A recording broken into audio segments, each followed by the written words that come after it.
আমি জানি এটা আপনারা কবে দেখছেন, সিনেমা হলে গিয়ে দেখুন, আমার মনে হয় ছবিটা ভালো হয়েছে এবং আপনাদেরও ভালো লাগবে।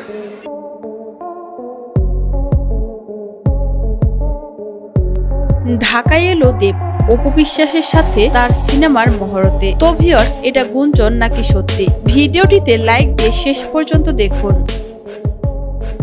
অপু বিশ্বাস বাংলাদেশের ঢালিউড কুইন।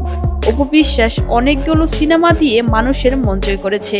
বাংলাদেশের দর্শকের মধ্যে অনেকেই চায় অপু আবারও পর্দায় ফিরুক, শাকিব খানের সাথে আবারও সিনেমা করুক। কিন্তু শাকিবের সাথে অপুর পর্দায় ফিরার কোনো লক্ষণই আমরা দেখতে পাচ্ছি না। এবার গুঞ্জন উঠেছে অপু বিশ্বাস নাকি সিনেমা করবে ভারতের সুপারস্টার দেবের সাথে। এটা কি সত্যি নাকি গুঞ্জন? অপু বিশ্বাসের ঘনিষ্ঠ মহল থেকে আমরা জানতে পেরেছি অপু অলরেডি কলকাতা থেকে ঘুরে এসেছে, আর সেখানে তার ডিরেক্টরের সাথে কথা হয়েছে। অপুকে দেবের সাথে সিনেমা করার জন্য প্রস্তাব দিয়েছে, কিন্তু অপু তখন ডিরেক্টরকে বলেছে আমি আগে স্ক্রিপ্ট দেখব, এরপরে আমি সিদ্ধান্ত নিব আমি এই সিনেমাটা করব কিনা। ভারতের সুপারস্টার দেবকেও বলা হয়েছে অপুর কথা, সেও এই সিনেমা করতে না করেনি। এবার অপুর যদি স্ক্রিপ্ট পছন্দ হয় তাহলেই অপু ভারতে গিয়ে সিনেমা করবে, আর দেব ঢাকায় আসবে অপুর সাথে সিনেমার মহরতে। তো ভিউয়ার্স, অপুর সাথে দেব সিনেমা করলে আপনাদের কেমন লাগবে? অবশ্যই আপনার মূল্যবান মন্তব্যটি জানাবেন কমেন্ট করে।